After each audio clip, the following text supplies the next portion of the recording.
Hi ihr Lieben, ich bin's, die Mel. Ich habe gerade das September-Kit ausgepackt und ich bin schwer in Love mit diesen Papieren. Die haben mich geradezu angebettelt, ein Babyalbum aus ihnen zu machen. Ein kleines, schnelles. Ich habe hier Fotos gefunden von meinem großen Kind. Die sind offensichtlich schon etwas älter. Aber ich dachte, da es ja nicht schlecht ist, sich gelegentlich in Erinnerung zu rufen, dass das Pubertier auch ab und zu mal niedlich war in der Vergangenheit, werde ich die jetzt verarbeiten zusammen mit diesen Papieren.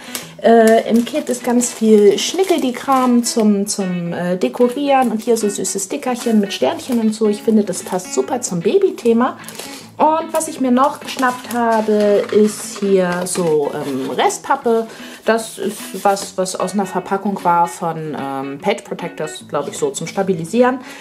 Die werde ich in Form bringen, hiermit. Und das dann da draufkleben und ein ganz einfaches Album bauen. Ich lasse euch dabei zugucken und wünsche euch viel Spaß.